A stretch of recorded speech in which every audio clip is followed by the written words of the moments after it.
에쿼티는 잘 아시겠지만 레벨 1, 2, 3에 거쳐서 다 상당한 비중이 있습니다. 레벨 1, 2, 3를 다 합치면 굉장히 주요 과목 중에 하나가 되죠.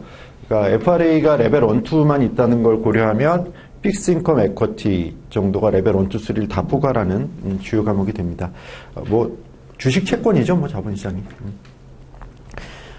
레벨 2의 주식은 저랑 총 9번을 만나게 될 거고요. 9번 만나는 동안 밸류에이션을 주제로 얘기를 할 겁니다. 서머리 다 받으셨죠? 서머리 지금 2페이지 한번 보시겠어요? 컨텐츠 목차. 저희가 LOS를 8개를 할 거거든요.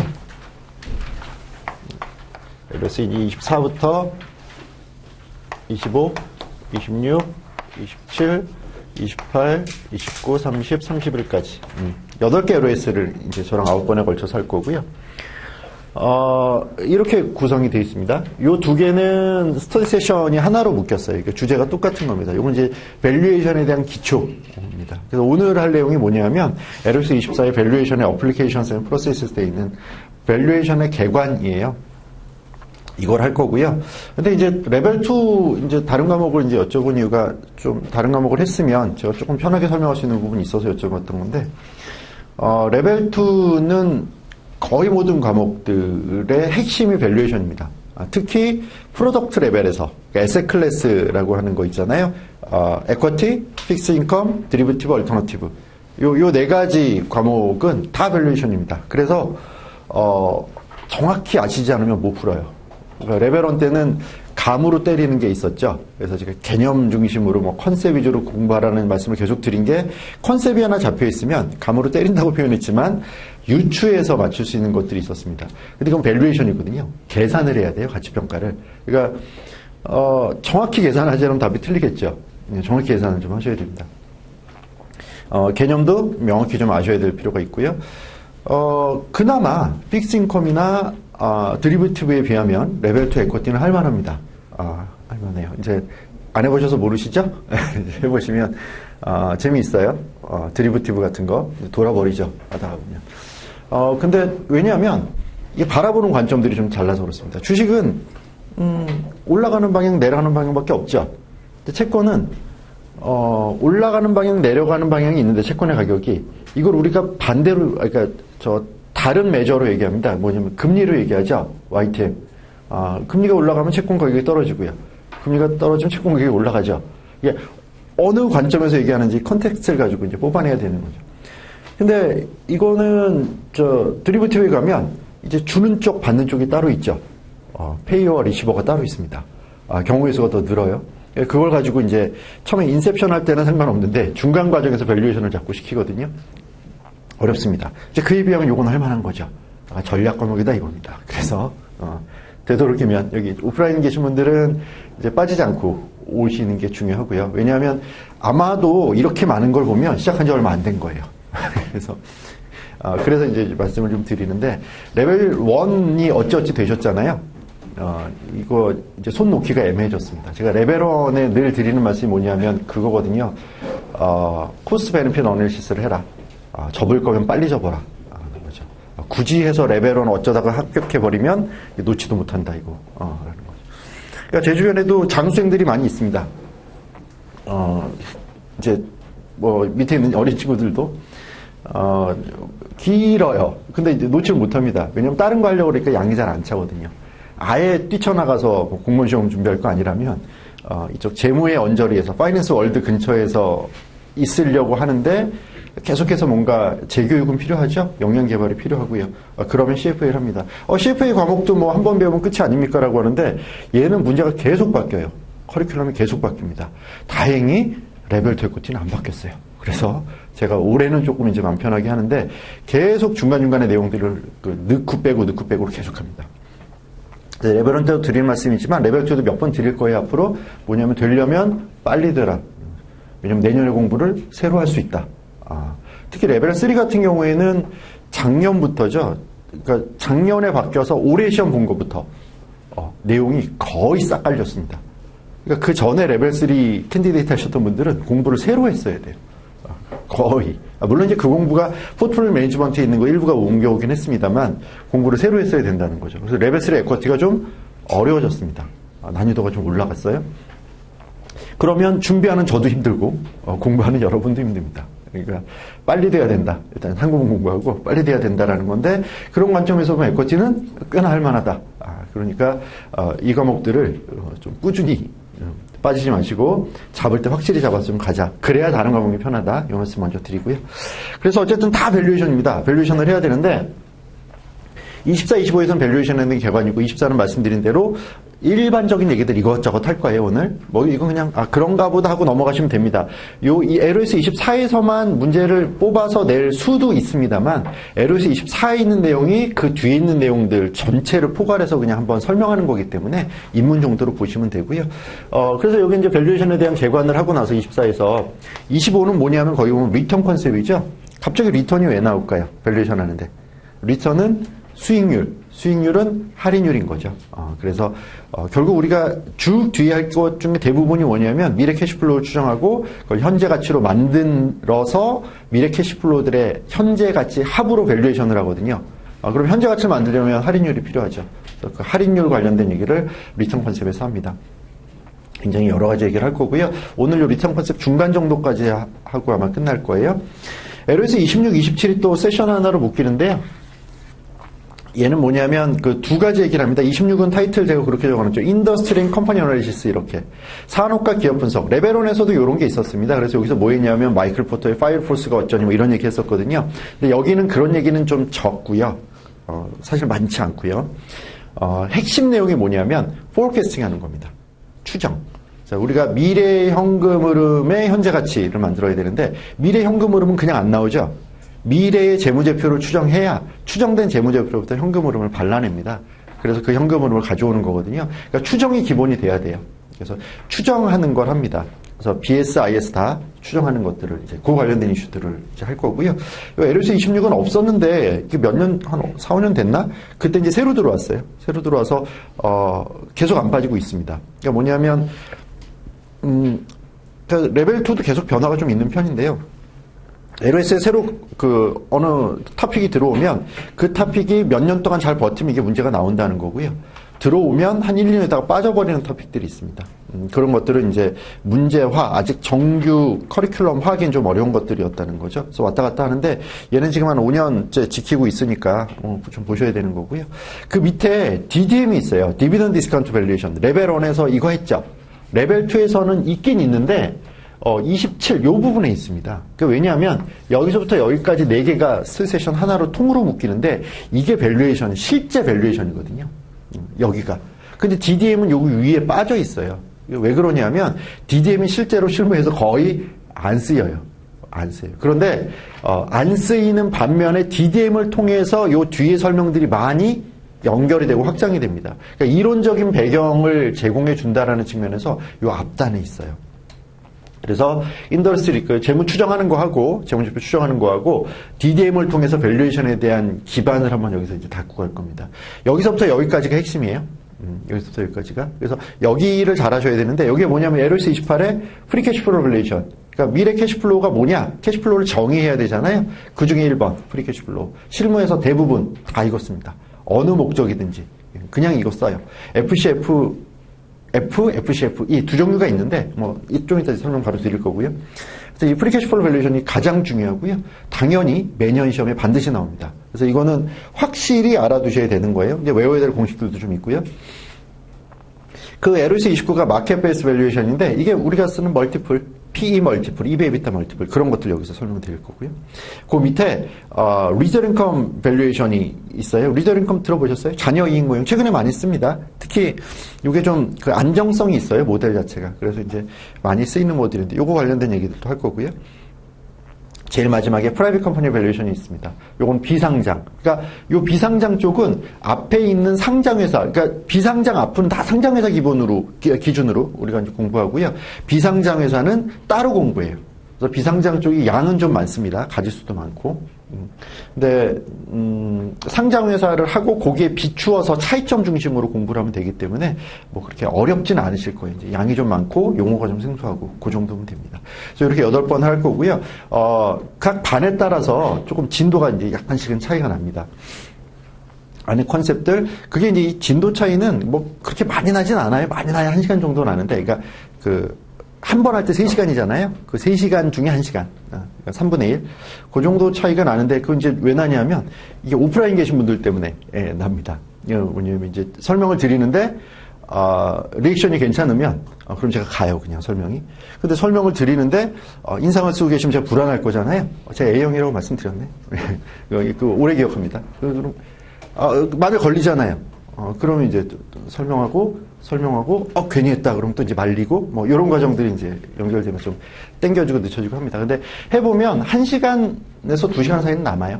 그래서 이게 남는다기보다는 남긴 거죠. 제가 강의를 이제 쭉 좀 오래 하다 보니까 남겨서 커리큘럼북 예제 한두 개를 풀고 갑니다. 물론 파이널 리뷰가 별도로 있고 그 문제풀이반에서 이 커리큘럼북에 있는 괜찮은 문제들은 풀긴 합니다만 그래도 좀 모자라서 수업 시간에 했던 것들의 커리큘럼북의 뒤에 있는 엔드 오브 챕터 문제들은 좀 이제 풀고 가요. 그래서 이 공부하실 때 이 슈이저만 하면 되나요? 커리큘럼북도 봐야 되나요? 라는 건데 그냥 영어가 편하신 분들이 있습니다. 그런 분들은 그냥 한국말이 보다 영어가 편한 이런 분들 가끔 계시잖아요. 그런 분들은 이제 그냥 보시면 되고요. 그게 아니라 뭔가 영어로 된 것들을 읽고 또 잘 내가 개념을 모르는 것들을 새로 습득해야 되는 쪽에서 새로 읽으면 좀 이제 그 시간이 걸릴 거잖아요. 효율성 측면에서는 슈이저도 사실 100% 제가 커버 당연히 안 하거든요. 핵심만 추려가지고 얘기할 거니까. 이거 중심으로 하시는 게 효율적이라고 보이고요. 어떤 분들은 슈이저만 해도 된다는 분들도 있어요. 합격자 수기 보면. 어떤 분들은 뭐 커리큘럼북을 봐야 된다는 분들도 있고. 뭐 이제 스타일이 다른 거죠. 근데 제 생각에는 커리큘럼북 쭉 따라서 저 따라오시면 크게 문제는 없었다 하는 게 이제 다들 이제 수강생들의 평이었어요. 근데 다만 몇몇 부분은 이 부분 내가 모르겠다라고 하는 부분은 커리큘럼북 뒤져보시면 좀 도움이 됩니다. 그러니까 커리큘럼북이 예전에는 뭐 별로였는데 최근에 굉장히 잘 정비가 돼가고 있거든요. 그래서 읽으면 읽을만 해요. 예전에 굉장히 장황하고 이상한 얘기들이 많았는데 지금 괜찮습니다. 그래서 같이 참고하셔서 가면 되고요. 특히 이제 뭐 직장인분들 시간 없는 분들은 굳이 그것까지 봐야 되냐 그러면 그건 안 보셔도 되는데 단 하나 제가 이제 마지막 시간에 풀 거라고 했던 커리큘럼북 예제라고 표현한 거 있잖아요. 근데 예제가 여러 가지 있어요. 토막토막 예제가 있고요. 그거 말고 시험이랑 비슷하게 나오는 예제가 있습니다. 그러니까 우리가 레벨 2 시험 아시죠? 아이템셋. 안 보셔서 모르죠, 아직. 이렇게 한 2-3페이지 지문이 있습니다. 레벨 1은 뭐 문제 뭐 1번 뭐 이래놓고 A, B, C 끝이잖아요. 맞는 것은 틀리는 것은. 근데 레벨 2는 그렇지 않습니다. 시나리오를 줘요. 뭐 그래프도 하나 주고 표도 하나 주고요. 그래서 뭐 얘기하고 또 뭐 A, B 뭐 그 위에 있는 슈퍼바이저 매니저하고 그 밑에 이제 그 주니어 애널리스트랑 뭐 대화한 내용도 나오고 뭐 쭉 회사들 나옵니다. 이 회사 저 회사 뭐 잔뜩 나오고 여기에 문제가 붙어요. 그래서 아이템 셋입니다. 1, 2, 3, 4, 5, 6. 6개 문제가 있습니다. A, B, C, 2번, 6. 그러니까 요 안에 있는 내용들을 가지고 추론해서 문제를 풀어야 되는 거죠. 6개짜리 있고 4문제짜리가 2개 셋인가 있나? 하여튼 뭐 그래요. 계속 조금씩 시험 양식이 바꿔서. 그러니까 요게 이제 기본 틀입니다. 그러니까 기본적으로 요 문제들을 읽고, 그러니까 독해가 조금 필요하죠. 레벨 2에는. 읽고 발라내셔야 되고요. 발라낸 걸로 이 문제를 쭉 풀어야 돼요. 근데 간혹 어떤 문제가 있냐면 1번 문제를 맞춰야 2번 문제를 맞출 수 있는 문제들도 있습니다. 그러면 이제 이거 틀리면 얘도 당연히 틀리겠죠? 요런 거 이제 잘 발라내는 이제 훈련들도 좀 하셔야 되고요. 그러니까 개념을 좀 정확히 잡고 여기 나오는 것들 중에서 혼선이 없도록, 혼란스럽지 않도록 좀 발라내실 필요가 있죠. 그래서 이런 형태의 문제들, 아이템 셋으로 되어 있는 문제가 엔드 오브 챕터에 커리큘럼북에 한 2개, 많으면 3개씩 있습니다. 각 요 LOS 끝에 가면. 요 양식으로 되어 있는 건 풀어보셔야 돼요. 왜냐면 이게 자기들이 출제하는 문제에 자기들이 만든 커리큘럼북의 끝에 있는 문제니까 실제 시험 문제하고 가장 유사하다 뭐 이런 평입니다. 그러니까 그 부분들은 풀어보셔야 되고 시험 이제 끝에 가서 풀어보시면 돼요. 그리고 그 중에 중요한 거 몇 개는 저랑 수업 시간에도 할 겁니다. 자, 됐어요. 이제 책 넘어가 보죠. 책 1페이지, 서머리 이제 4페이지 가서 이제 본격적으로 시작해 보죠. 4페이지 보시면 LOS는 24부터 시작입니다. 레벨 1 때 이제 제 강의를 들으신 분들은 아시겠지만, 그 방식은 이렇게 합니다. 그냥 거의 대부분 아주 예외적인 경우를 제외하면 책에 있는 순서랑 그대로 똑같이 따라갈 거고요. 책 또는 서머리 중에 통상 서머리를 먼저 보긴 합니다만, 설명하기 좋은 부분으로 먼저 설명을 드리고, 서머리로 먼저 설명을 드렸으면 책으로 가서 제가 몇 줄 읽어요. 그럼 그거 밑줄 치신 다음에 나중에 대조해서 공부하시면 됩니다. 서머리 4페이지를 보겠습니다. 그 A 밸류에이션인데요. 그 밑에 인트리식 밸류가 있어요. 이건 그냥 개념입니다. 개념. 인트리식 밸류가 뭐냐라는 건데 이따 책으로 읽고 갈게요. 책에 있는 내용 거기 설명해 놓은 게 거기에요. 그 아래쪽에 에셋 미스프라이싱이라고 되어 있는 부분이 있는데 이런 거죠. 우리가 밸류에이션을 할 때 밸류에이션은 그 위에 있는 인트리식 밸류라는 걸 찾아가는 과정입니다. 그러니까 인트리식 밸류라는 걸 찾아가는 과정인데 이 인트리식 밸류라는 건 내재 가치, 그러니까 리얼 밸류죠. 리얼 밸류. 실제 그 회사의 가치. 근데 이건 아무도 모릅니다. 이 회사의 실제 가치가 얼마인지는 아무도 몰라요. 그러니까 우리가 할 수 있는 건 뭐냐면 이걸 추정하는 것만 할 수 있습니다. 여러 밸류에이션 모델들을 가지고. 그러니까 밸류에이션 모델에 들어가는 거는 여러 인풋들이 들어가죠. 그 인풋들이 들어가는 그 인풋 숫자 안엔 우리가 그 뒷단에서 가지고 있는 이 회사에 대한 뷰들이, 전망들이 있는 겁니다. 매출 전망, 이익 전망, 캐시플로우에 대한 전망. 이런 전망들을 가지고 인풋들을 뽑아서 그 인풋들을 갖다가 집어넣고 추정을 하는 거죠. 그래서 추정한 밸류만 있습니다. 그러니까 실제 리얼 밸류가 얼마인지는 몰라요. 근데 우리가 추정할 때 그 추정에 들어가는 우리의 판단들은 시장에 있는 정보들을 가지고 와서 그걸 가지고 우리가 판단하는 거죠. 그래서 레벨에서 우리가 정보의 효율성, 효율적 시장 이런 얘기를 배웠잖아요. 그러니까 시장에 있는 정보들을 가지고 그걸 우리가 전문가적인 식견으로 판단해내서 그걸로 인풋들을 만들고 그거를 모델에 집어넣고 돌려서 추정한 밸류가 있습니다. 근데 그게 인트리식 밸류라고 일단 치고 가는 거긴 한데 정확히 얘기하는 리얼 밸류가 얼마인지는 이제 모르는 거죠, 아무도. 왜냐면 정보는 계속 생성이 되고 있으니까. 그래서 그 에셋 미스프라이싱 밑에 박스, 첫 번째 박스 보시면 효율적인 시장에서는 인트리식 밸류하고 마켓 밸류가 같을 겁니다. 근데 이래버리면 그 애널리스트가 하는 일에 뭔가 효용이 좀 줄죠. 그죠? 그런데 실제로는 이렇지 않다라고 보고 일단 밸류에이션을 하는 거죠. 그래서 그 아래 박스를 보시면 이렇게 추정했어요. 그러니까 밸류인데 인트리식 밸류 정확히 모르고 뭐가 있냐면 애널리스트가 추정한 밸류가 있다는 거거든요. 추정한 밸류. 거기 다 있는 거예요. 서머리에. 보시면 돼요. 여기서 가격을 빼보자. 예를 들어 추정을 했더니 10,000원이었어요. 10,000원이었어요. 이 위에서 주가가. 근데 실제로는 9,000원이에요. 그래서 내가 1,000원만큼 미스프라이싱이 있구나 이렇게 봤어요. 그러니까 10,000원짜리를 9,000원에 팔았으니까 9,000원에 팔고 있으니까 싸니까 사두고 있다가 10,000원이 되면 팔아야지 이럴 수 있죠. 근데 실제로 보면 이게 두 가지로 좀 구분할 수 있다는 거예요. 책에도 요 똑같이 있는데 서머리 보세요. 뭐냐면 진짜 밸류 아무도 몰라요. 요 인트리식 밸류. 아무도 모르는 밸류가 있고요. 여기서 프라이스를 뺀 게 있습니다. 그리고 하나가 뭐가 있냐면 내가 추정한 밸류 이거하고 리얼 밸류하고 차이가 있다는 거예요. 그러니까 만약에 실제 밸류가 11,000원이었어요. 근데 내가 10,000원으로 잘못 추정한 거예요. 1,000원만큼. 그래서 내가 10,000원으로 추정했지만 실제로는 11,000원이었던 거예요. 그러니까 요 괄호 안에 있는 걸 보면 마이너스 1,000원만큼 내가 미스를 한 거죠. 덜 추정했어요. 그러니까 언더에스티메이트 했어요. 그러다 보니까 실제로 밸류에서 프라이스 9,000원을 뺀 건 2,000원만큼 미스프라이싱이 나 있었는데 실제로 나는 1,000원밖에 안 났다고 잘못 추정한 거죠. 그래서 팩터가 이렇게 두 개 있다는 거고요. 그래서 그게 그 박스 안에 보시면 V-P라고 하는 요 첫 번째 텀이 true mispricing, 실제로는 2,000원이 차이가 났던 거고요. 그 아래쪽에 그 에스티메이션한 밸류랑 실제 밸류랑 차이가 밸류에이션의 에러였다는 거죠. 그러려니 하시면 돼요. 뭐 이걸 가지고 계산하라고까지 나올 가능성은 좀 낮아요. 책에 보면 1페이지요. LOS 24의 A번. 그 바로 밑에 줄이요. valuation은 정의예요. is the process of determining the value of an asset. asset의 가치를 결정하는 과정. 가치 평가라 하면 당연한 얘기고요. 그 밑에 패러그램.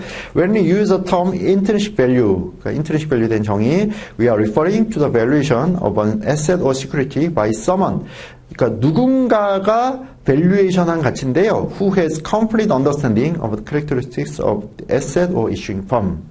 증권이면 그 증권을 발행한 회사 아니면 그 에셋에 대한 캐릭터리스틱에 대한 완전한 이해가 있는 누군가가 결정하는 가치. 이게 이제 내재 가치입니다. 완벽한 이해가 있으면 사실 불가능하지만 그러면 우리가 밸류를 만들어낼 수 있겠다. 인트리식 밸류를. 넘겨보세요. 이 페이지 상단에 첫 번째 패러그래프의 두 번째 줄 중간 뒤에 괄호로 액츄얼 미스프라이싱이라고 되어 있는 부분이 있고요. 네 번째 줄 앞부분에 괄호 안에 또 밸류에이션 에러 이렇게 되어 있는 부분이 있고 그 아래 공식이 있잖아요. 그래서 보면 여기 있는 밸류에이션 에러라고 했던 부분이 그 아래 공식의 제일 끝에 있는 두 개, 그 제일 끝에 있는 괄호예요. 그 애널리스트가 추정한 밸류하고 실제 밸류의 차이, 이게 밸류에이션 에러고요. 그 네 번째 줄 괄호에 있는 두 번째 줄 괄호에 있는 액츄얼 미스프라이싱이 그 중간에 있는 거죠. 액츄얼 인트리식 밸류하고 프라이스하고 차이하고 요 두 개. 공식에 있는 거 그대로예요. 여기 있는 거 이게 뭐 표기만 좀 달리 있을 뿐이에요. 그러려니 하시고요. 넘겨보세요. L14의 B번인데요. 서머리 다음 페이지 5페이지 가서 보시면 되고요. 여기서는 뭐냐면 이것도 서머리부터 와볼게요. 책은 그냥 읽고 가면 돼요. 고잉 컨선 밸류하고 리퀴데이션 밸류요. 계속 기업의 가치냐 아니면 청산 가치냐 하는 거거든요. 우리가 밸류에이션 하는 가치 평가를 하는 회사들은 기본적으로 고잉 컨선을 다 전제합니다. 계속 기업이 아닌 회사들을 밸류에이션 하진 않아요. 그런 회사는 청산 가치를 그냥 만들어내면 되는 거죠. 그러면 거기 첫 번째 고잉 컨선 밸류라는 건 뭐냐면 그 박스 안에 설명이에요. Firm will continue in its business activity. 계속해서 운영하는 회사. 따로 얘기할 것도 없죠. Liquidation value는요. Firm will be dissolved. 얘 이제 해산해 버리는 거예요. 그래서 그 안에 있는 자산을 각각 분리해서 팔아버리는 가치. 요게 이제 청산 가치입니다. 그러면 그 마지막 박스요. 고잉 컨선 밸류가 클까요? 리퀴데이션 밸류가 클까요? 고잉 컨선 밸류가 당연히 큽니다. 계속기업 가치가. 왜요? 이 계속기업은 회사는 살아있는데 좀비 기업이에요. 청산 가치보다 못해요. 그럼 경제적으로만 보면 어떻게 하면 돼요? 청산해버리면 되는 거죠. 바로 청산해버리면 돼요. 근데 물론 이제 실제로는 어렵죠. 이미 투자한 돈이 있으니까 주주들의 의사결정 부분도 있고 직원과의 문제도 있고 정보의 문제도 있고 어렵지만 일단 경제적으로만 놓고 보면 청산 가치보다 낮은 계속기업 가치를 가진다면 청산해버리면 돼요. 그게 맞는 거고요. 그래서 그 아래 보시면 value added from asset 시너지 때문에 그렇다는 거죠. 왜 청산 가치보다 고잉 컨선 밸류가 높아요? 그러니까 그런 거죠. 청산 가치는 에셋에서 라이빌리티를 뺀 거잖아요. 아이고. 그쵸? 요게 청산 가치잖아요. 그러니까 에쿼티의 가치를 만들 때, 에셋의 라이빌리티를 빼면 청산 가치가 나오는 건데, 에셋의 마켓 밸류, 라이빌리티의 마켓 밸류를 구하고 요거 빼서 청산 가치를 만들어내면 되잖아요. 근데 이 청산 가치가, 청산 가치보다 계속기업 가치가 큰 이유는 계속기업 가치가 시너지가 있기 때문이라는 거예요. 무슨 시너지? 내가 여기다가 돈을 부었는데, 에쿼티를 이만큼 부었는데, 이 부은 에쿼티를 가지고 얘가 장사를 하면, 영업을 하면 더 높은 부가가치를 만들어서 매출이 많이 나고 이익이 많이 나고 현금 흐름이 많이 생겨서 그 미리 있는 현금으로 현재 가치로 당겨와서 계속기업 가치를 만들었더니 여기 있는 가치보다 높더라는 거죠. 이게 기본적인 전제예요. 우리가 그 기업을 바라볼 때. 그래서 시너지 때문에 고잉 컨선 밸류가 더 커요. 책으로 보면 이 페이지요. L24의 B번. 그 밑에 첫 번째 줄. The going concern assumption is simply the assumption that a company will continue to operate as business. 계속해서 영업할 겁니다라는 전제가 기본 가정으로 깔려 있고요. 두 번째 줄 끝에요. The valuation models we will cover are all based on the going concern assumption. 밸류에이션 하는 건 다 going concern 기본적으로 깔고 있어요. 밑에 세 번째 줄 중간 뒤에요. The liquidation value is the estimate of what the assets of the firm would bring if sold separately. Net of the company's liability. 그러니까 자산을 각각 구분해서 시너지 이런 거 됐고 각각 구분해서 이제 팔면 그러면 나오는 가치다. 못 빼고 부채 빼고. 요게 리퀴데이션 밸류. 이것도 그냥 개념이니까 그런가 보다 하시면 되고요. 다시 서머리 돌아와서요. 그 아래쪽에 10번. 페어마켓 밸류하고 인베스트먼트 밸류의 차이요. 요거는 저 뒤에 비상장 쪽에 가서 조금 더 자세하게 하긴 할 거예요. 근데 여기서 그냥 한번 잡고 가죠. 뭐냐면 페어마켓 밸류. 이게 공정시장 가치라는 거잖아요. 우리가 아는 시가. 마켓 밸류. 마켓 밸류가 페어마켓 밸류예요. 근데 이 페어마켓 밸류를 굳이 이제 이론적으로 정의하면 그 첫 번째 땡 해놓은 거예요. 그 박스 안에. Well informed, willing buyer and seller. 사실 well informed 돼 있다는 건 무슨 뜻이냐면 이 어떤 에셋이 있어요. 주식이에요. 이 주식을 파는 사람이나 이 주식을 사는 사람이나 양자가 다 잘 알고 있다는 거예요. 이 주식이 어떤 주식이고 무한 회사고 미래 성장성은 어떻고 다 알고 있다는 거예요. 그리고 willing이라는 건 사실 그 willing니스하고 어빌리티가 같이 있어야 되는데 이 실제로 요거를 사거나 팔 의지가 있어야 되고요. 사거나 팔 그 능력도 있어야 돼요.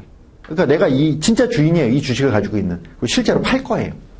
그냥 간만 보는 게 아니라 호가만 툭 던져놓는 게 아니라 실제로 팔 사람이 그 의지가 있는 사람이 실제로 팔 능력도 있는 사람이 실제로 살 사람이 살 능력이 있는 사람끼리 시장에서 만들어진 가치 이게 이제 페어마켓 밸류입니다.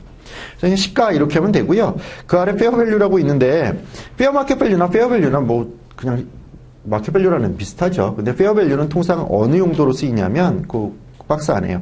파이낸셜 리포팅 목적으로 재무보고 목적. 그러니까 회계사들이 이제 그 BS 만들 때 그런 상황에서 페어 밸류라는 걸로 공정 가치라는 걸 만들었습니다.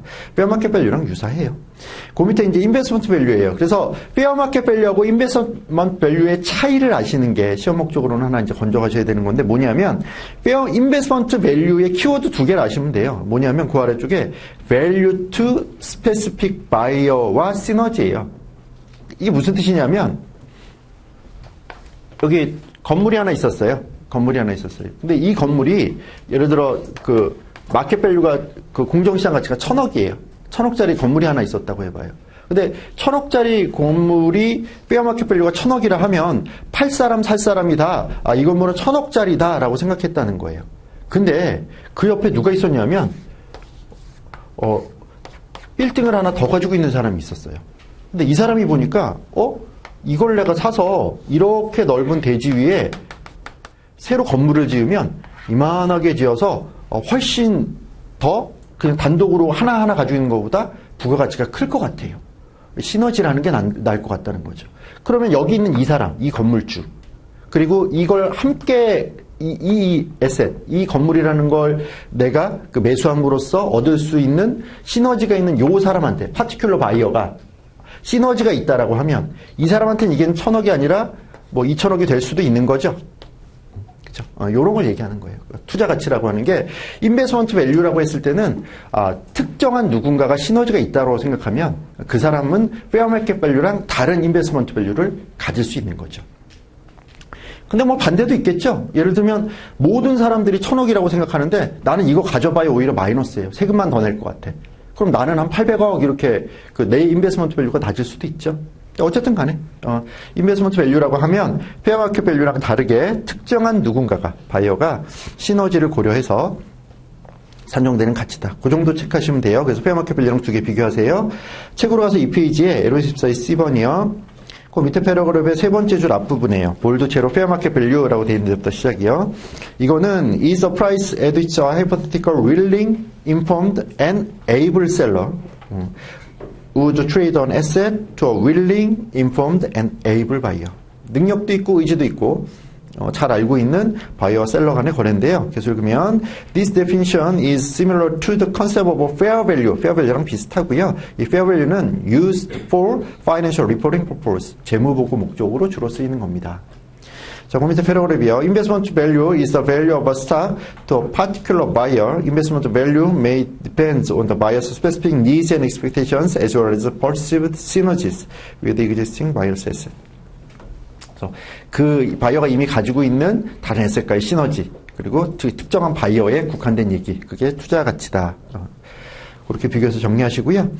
넘어가서 이제 그 서머리 6페이지를 보시고요.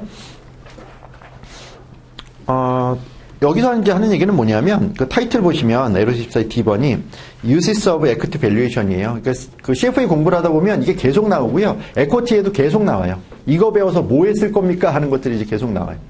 근데 그 에코티 밸류에이션을 하는 그 뭐 효용은 어디 있는 거냐라고 하면 그 아래에 있는 주 효용들이 있어요. 근데 책으로 와서 보면 3페이지에 패러그래프 하나 밑으로 1, 2, 3, 4, 5 이렇게 숫자 있는 거 있죠? 그 바로 위에 줄 보시면 The General Steps in the Equity Valuation Processes 이렇게 돼 있어요. 그러니까 프로세스에 대해서 뭐 이걸 1, 2, 3, 4, 5를 외워서 뭐 순서를 정하는 게 이게 중요한 것 같지는 않고 그래서 이런 프로세스로 이렇게 밸류에이션이 진행된다는 개념, 감을 한번 잡고 가자고요. 그래서 요거는 서머리 7페이지 잠깐 먼저 가보실래요? 갔다 돌아올게요. 7페이지 가보시면 거기에는 1, 2, 3, 4, 5에 대한 얘기들을 거기다 이제 써놨어요. 이게 왜냐하면 요 자체를 외우시라기보다는 요걸 가지고 이제 우리가 앞으로 공부할 것들을 좀 정리해 보려고요. 여기 있는 책에 있는 1, 2, 3, 4랑 똑같으니까 서머리 봐요. 서머리 1번, 제일 위에 있는 박스 보시면 첫 번째 밸류에이션 할 때 해야 되는 게 뭐냐면 산업, 그 비즈니스에 대한 이해예요. 비즈니스를 이해하려면 해야 되는 게 뭐냐면 그 비즈니스 윗단에서 그 비즈니스가 속해 있는 산업에 대한 이해가 필요하죠. 그래서 그 밑에 있는 연한 박스 보시면 왼쪽에 산업 분석이 있어요. 역시 이것도 컴패러티브 어널리시스 마이클 포터 얘기를 한 번 더 할 거예요. 짧게만 하고 넘어갈 거고요. 그 오른쪽에 보시면 파이낸셜 스테이트먼트에 대해서도 봐야 돼요. 이 회사의 사업을 봐야 되잖아요. 이 회사의 사업이 어떤 사업이고 어떤 식으로 재무제표가 작성되고 혹시나 재무제표의 퀄리티에 문제가 있지는 않느냐. 그래서 이따가 보면 재무제표의 퀄리티에 대한 얘기가 이제 잠깐 나와요. 그래서 일단 사업에 대한 이해가 필요하고요. 그 밑에 두 번째 2번 Forecasting Company Performance. 그래서 컴퍼니 퍼포먼스를 추정하는 게 필요해요. 아까 LOS 중에 하나가 추정이라고 했죠. 그 추정하는 게 이제 이것 때문에 필요한 거예요. 그래서 그 사업을 이해했으면 이제 추정을 해요. 그래서 뭐 매출 추정, 이익 추정, 현금 흐름 이런 거 추정하고요. 그 아래 세 번째 보시면 Selecting Appropriate Valuation Models 이렇게 돼 있죠. 그래서 밸류에이션 모델을 찝어내는 게 중요해요. 이게 시험 목적으로 매우 중요해요. 그래서 각각의 계속해서 우리가 밸류에이션 모델들을 배울 때 그 밸류에이션 모델들의 장점과 단점을 얘기하고 그럼 그 장점이 극대화되는 상황이 그 밸류에이션 모델이 적합한 상황이죠. 그래서 어느 상황에서, 그러니까 아까 그 시나리오가 주는 상황 중에서 어느 밸류에이션 모델이 적합하냐 하는 것들은 매우 중요해요. 잘 정리해야 되고요. 저도 계속 강조 드릴 거예요. 반복해서. 그거 정해야 돼요. 그 다음에 4번, using forecast in a valuation. 실제로 모델을 돌려요. 추정했죠? 추정하고 어떤 모델을 쓸지도 정했죠? 그럼 추정한 인풋을 모델에 집어넣고 돌리는 거죠. 그래서 결과값을 만들어내요. 만들어낸 결과값으로 5번 applying a valuation conclusion. 결론을 내보는 거죠. 그래서 인트리식 밸류와 마켓 밸류가 같으냐 다르냐, 언더밸류냐 오버밸류냐. 그래서 그거 가지고 투자 의사 결정을 하면 되는 거죠. 그래서 그러면 이 밸류에이션 한 거 가지고 투자 의사 결정들을 하는데 그게 어떤 것들이냐라고 하면 그 안에 이제 연한 박스 보면 인베스트먼트 레커멘데이션, 투자 추천도 하고 밸류에이션 오피니언도 내고 뭐 스트래티직 디시전스, 그러니까 회사 입장에서 뭔가 전략적인 뭐 의사 결정 이런 거 할 때도 쓴다는 거예요. 자, 요 관점에서 6페이지 서머리 한 페이지 앞으로 와 보세요. 왼쪽에 있는 박스에 짙은 그 음영으로 되어 있는 부분들이요. 그래서 요게 이제 책에도 비슷하게 있거든요. 그래서 책에도 요런 거지. 이걸 하나씩 외울 필요가 있어 보이진 않고요. 요것들을 이해만 하고 가시면 돼서 책으로 올게요. 3페이지. 아까 그 1, 2, 3, 4, 5라고 되어 있는 그 바로 밑에 패러그래프요. 앞에는 볼드 치면 읽을 거예요. 스탁 셀렉션. 밸류에이션 왜 해요? 주식 사려고. 주식 발라내려고 하는 거죠. 어떤 주식이 저평가되어 있는지 발라내서 투자해서 경제적인 이익을 취해보자는 거고요. 코미트 패러그래프, reading the market, 시장을 읽는 데 필요해요. 이걸 제가 서머리는 뭐라고 표현했냐면 inferring market expectation 이렇게 했어요. 시장의 기대를 추론한다라는 건데 그러니까 간단히 생각하면 뭐 이런 거예요. 우리가 그 GGM 배웠죠, 레벨 1 때. 이렇다라고 치면 시장이 어떤 기대를 하고 있냐는 거예요. 이 배당에 대해서, 요구 수익률에 대해서, 성장률에 대해서. 만약에 그 시가총액이 뭐 거래소 시가총액이 좀 넘지만 1000조쯤 된다고 해봐요. 그리고 내년에 예상되는 배당이 한 100조쯤 된다고 해봐요. 근데 이 주식에 대해서 요구 수익률이 다 다르겠지만 사람들이 10%쯤이라고 생각해봐요. 그럼 우리가 뭘 추론할 수 있냐면 얘를 추론할 수 있는 거죠. 시장에서 어떻게 바라보느냐는 거죠. 그래서 100 나누기 0.1이 1000이잖아요. 그럼 성장률을 어떻게 바라보고 있다는 거예요? 성장이 없음 이렇게 바라보고 있다는 거죠. 시장이 지금 바라보고 있는 것, 그 투자자들이 바라보고 있는 시장이 그런 뜻이에요. 리딩 더 마켓, 시장을 읽는다는 게 이런 식으로 밸류에이션 모델들을 가지고 우리가 그 시장에 대한 판단을 해보겠다. 근데 보니까 이게 실제로 뭐 밸류에이션을 해봤는데 이게 뭐 성장률이 마이너스가 나올 정도로 이게 굉장히 낮아요라고 하면 그런 문제가 있죠. 그러니까 이게 예를 들어 이게 500조밖에 안 돼요, 시총이. 위기가 왔어요. 확 가라앉았어요. 그럼 성장률을 어떻게 보고 있는 거예요? 이 상황에서? 마이너스 5% 뭐 이렇게 보고 있는 거죠? 그렇죠? 그럼 안 되죠? 너무 과하잖아요? 이러면 금방 망할 거 아니에요? 이렇지 않다고 하면, 그러면 좀 시장이 과하구나, 뭐 이렇게 볼 수 있는 거죠. 어쨌든 시장을 읽을 수 있는, 기반을 제공해준다. 모델이라고 하는 게. 세 번째 코미트 패러그래프 보시면 Projecting the value of corporate action. corporate action에 대해서 밸류를 프로젝션 할 수 있다는 건 이게 무슨 뜻이냐면 거기 예를 들면 그 패러그래프 두 번째 줄 끝에 보면 merger, acquisition, divestitures 이런 것들이 있잖아요. 그 뭐냐면 회사의 corporate action이라고 하면 가장 흔히 나오는 사례가 M&A예요. acquisition, 그러니까 새로 회사를 인수했어요. 아니면 divestitures, 그 기업 분할해서 분할 매각을 했어요. 이런 것들. 이런 게 되면 기업의 가치 변화가 생기죠. 그렇죠? 새로운 회사가 와서 붙거나 기존에 있던 회사를 둘로 쪼개서 하나를 이제 팔거나 뭐 이런 거잖아요. 그럼 회사의 가치 전반적으로 변화가 생기죠. 그러면 이 코퍼레이트 액션이 밸류가 있느냐? 그러니까 합병을 하면 시너지가 있어서 더 기업 가치가 올라가느냐, 아니면 떨어지느냐. 또 합병 관련된 뉴스가 나요. 그러면 통상 어때요? 합병을 그러니까 인수해오는 기업의 주가는 통상 떨어져요. 우리나라의 경우로 보면 왜요? 너무 비싸게 샀다고 생각하는 거죠. 그러니까 내가 나가는 현금보다 기업의 가치가 빠지는 거죠. 실제로 그 회사를 사온 가치가 낮아요. 비싸게 사온 거라고요.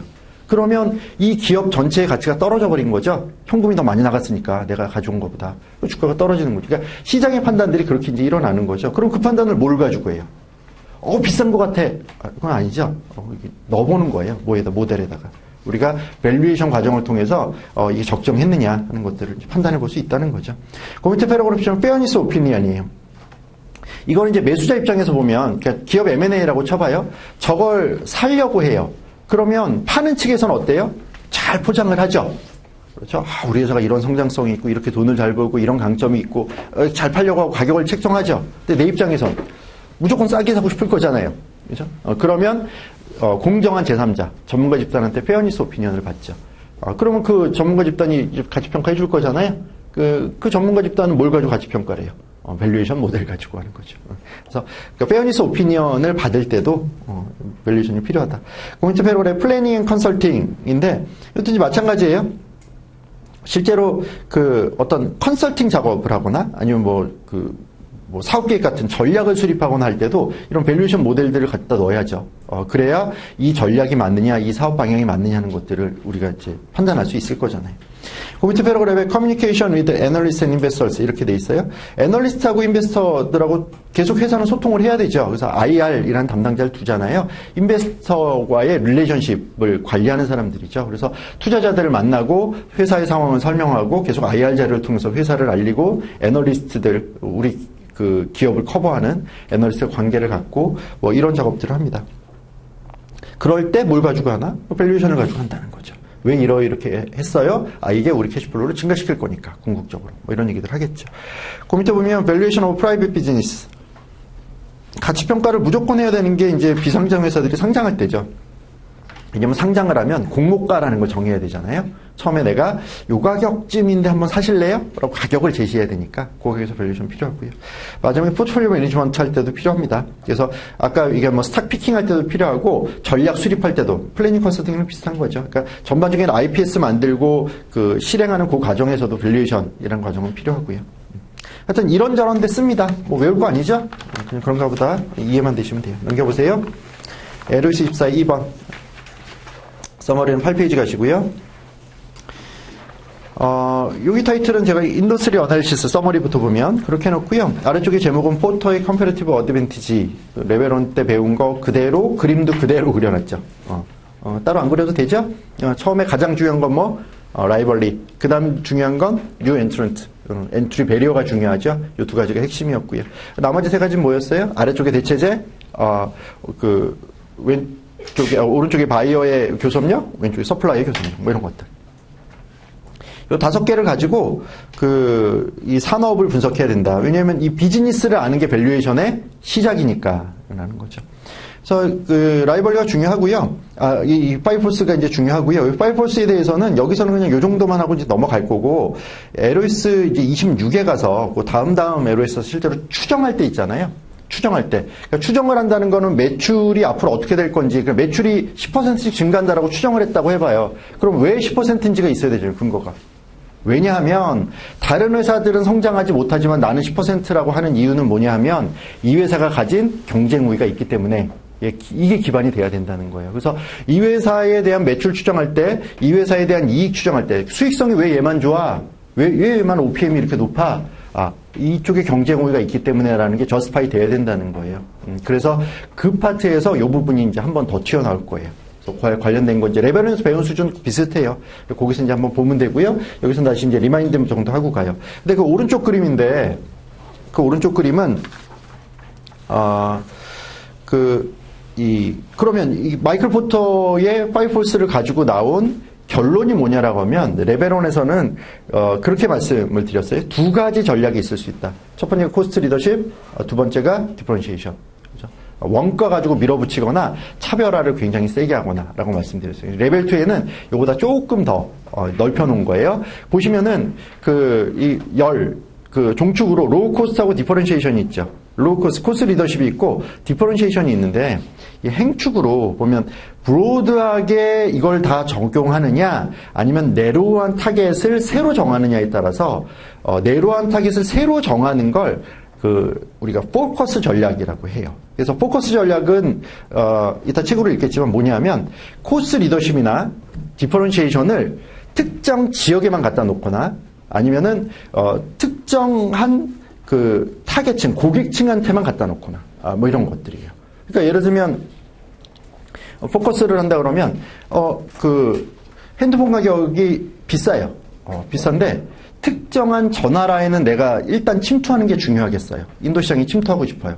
그 나라에만 좀 싼 가격으로 아니면 모델을 좀 달리해서 조금 이제 시리즈 넘버를 바꿔서 조금 뭐 고급 사양 몇 개 빼고 낮춘 가격으로 새로 이제 들어가는 것들. 그러니까 그 지역에만 좀 달리 적용하는 거죠. 아니면 대학생들한테만 이 대학생들이 나중에 어쨌든 사회생활하면서는 계속 내 고객이 될 거니까 대학생들한테만 노트북을 싸게 판매하는 거죠. 그 고객 집단에 대해서만. 그러니까 우리는 기본적으로 디퍼런시에이션이에요. 굉장히 고급 제품을 만들어요. 그렇지만 그 대학생들에 한해서만 코스트 리더십으로 갖다가 푸는 거죠. 우리 제품에 익숙해져서 스위칭 코스트를 억지로 만들어서 다른 데 못 넘어가면 불편하게. 그래서 싼 맛에 우리 걸 쓰다가 위로 올라와도 나중에 자기 구매력이 생겨도 우리 제품을 만들게. 뭐 이런 것들이에요. 그런 게 이제 포커스 전략입니다. 그래서 보면 레벨론에는 두 가지였지만 레벨론에는 최소 세 가지인 거죠. 포커스를 통으로 하나 보면. 포커스의 코스트냐, 포커스의 디퍼런시에이션이냐 이렇게 구분을 하면 이제 네 가지가 되는 거고요. 일단 책에는 세 가지라고 얘기해요. 책으로 와서 보면 4페이지에 에로 24의 2번 그 아래 볼게요. The five elements of industry structure as developed by Professor Michael Porter. 그러니까 마이클 포터의 5포스를 가지고 보면 1번 Threat of New Entrant, 2번 Threat of Substitute, 3번 Bargaining Power Buyer, 4번은 Supplier의 Bargaining Power, 5번이 Rivalry 이렇게 되는 거죠. 5개가 있습니다. 우리 뭐 배운 거고요. 그 밑에 줄이요. Attractiveness. 그러니까 레벨론 때도 그렇게 말씀드렸죠. 산업 분석이라고 하면 산업의 매력도를 평가하고 매력적인 산업은 어떤 산업이냐면 ROIC 즉 수익성이 많이 나오는 사업이고 수익성이 많이 나오려면 프라이싱 파워가 중요하다. 뭐 이런 말씀 드렸잖아요.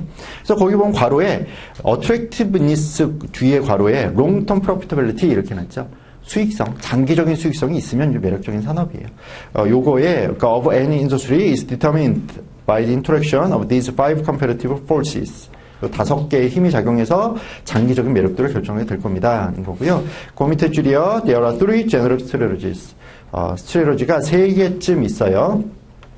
가려 보면 1번 코스트 리더십이 있어요. 갖다 미는 거죠, 단가로. 이번에 프로덕트 디퍼런시에이션이 있어요. 그러니까 이거는 이제 고급화 전략을 사용해서 내가 가진 브랜드 가치를 가지고 차별화된 프리미엄 프라이스를 받는 거죠. 그래서 보면 이제 코스트 리더십은 이제 많이 얘기하는 게 LCC 같은 거. 요새 LCC가 국내는 다 잡아먹었죠. 그러니까 저비용 항공사들이 코스트를 낮추고 서비스도 낮추고 인건비도 낮추고 그렇죠. 그래서 이렇게 이제 시장을 침투해 오는 것들이라면 풀 서비스 캐리어들이 그러니까 대한항공, 아시아나 같은 큰 항공사들은 여전히 이제 프리미엄 서비스를 제공하면서 높은 가격을 이제 받고 있는 거죠. 그러니까 3번의 포커스인데 포커스는 읽어볼게요. Employing one of previous strategies. 그러니까 앞에 있는 전략이니까 코스트 리더십 아니면 디퍼런시에이션이죠. 이 전략 중에 하나를 within a particular segment of the industry. 어느 특정 세그멘트에만 적용하는 거예요. In order to gain a competitive advantage. 거기서가 중요해서 거기서 경쟁 우위를 얻기 위해서 하는 거죠. 그래서 보면 이게 프리미엄 항공사지만 경쟁이 너무 치열하면 어때요? 특정 지역의 특정 노선, 특정 전세기 이런 것들은 가격을 또 이제 맞춰서 내려서 또 경쟁하죠. 그런 것들을 쓸 수 있겠다라고 하는 겁니다. 그래서 이렇게 산업 관련된 얘기는 마이클 포터의 5포스 한번 리마인드 하시고요. 전략은 이렇게 3가지 정도 전략이 있을 수 있겠다라는 거 일단 숙지하시고요. 그 다음이 이제 어닝 퀄리티 얘기인데요. 이거는 시간이 됐으니까 잠깐 쉬었다가 이어서 계속 하겠습니다.